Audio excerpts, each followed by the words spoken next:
He's got Husky fans riled up and Kirk Herbstreit railing and Larry Scott delicately navigating the brouhaha. Of course, the Pac-12 hotline has some thoughts.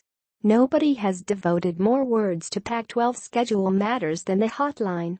Key point at the top: I didn't take Petersen's comments as a direct criticism of ESPN whatsoever. He seemed to be speaking generally about the situation and never uttered those 4 letters.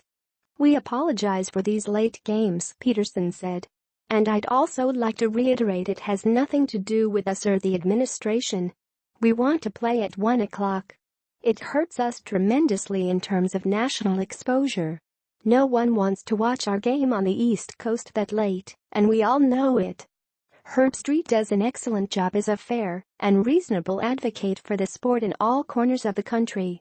But his response to Petersen, he should be thanking ESPN, went far beyond what seemed necessary. Larry Scott was on the money when he called Herbstreit's comments unfortunate. Note: the conference had a relationship with ESPN well before Scott took over.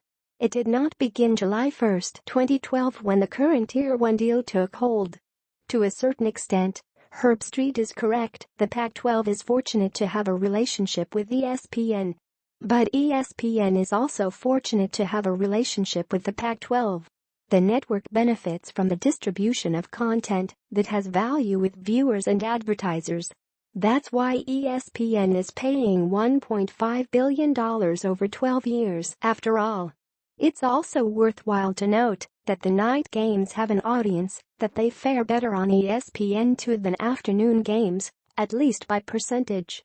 The Seattle Times' Matt Calkins takes a thoughtful look at the data. Get Pac-12 conference news in your inbox. Sign up for the Pac-12 Hotline newsletter. The issue of night games is complicated. Scott told ESPN during halftime of the Washington-Cal game that the night games have unquestioned benefits for the conference. But it's not simply about national viewership data or being thankful for business partnerships or the money flowing from the Tier 1 contract.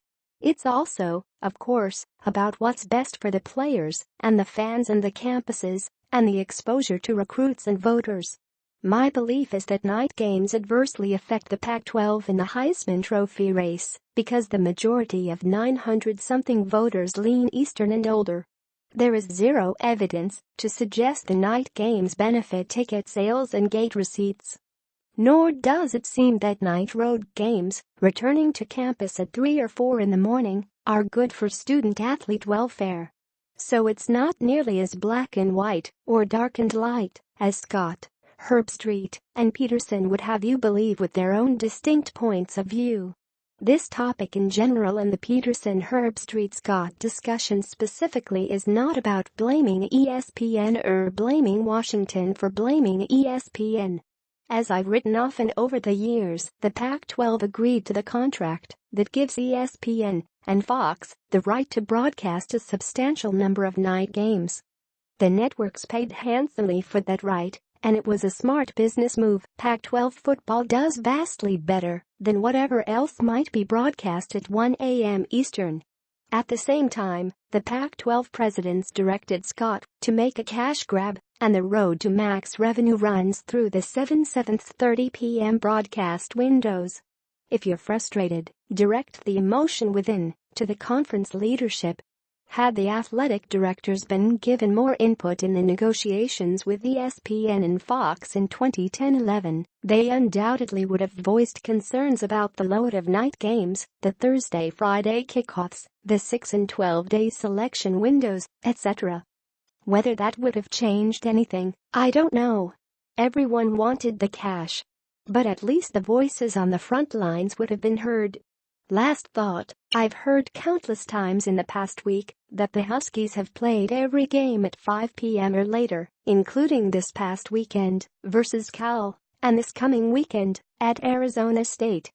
But 3 of the 7 kickoffs are 5 p.m. kickoffs, and nobody should complain about 5 p.m. kickoffs.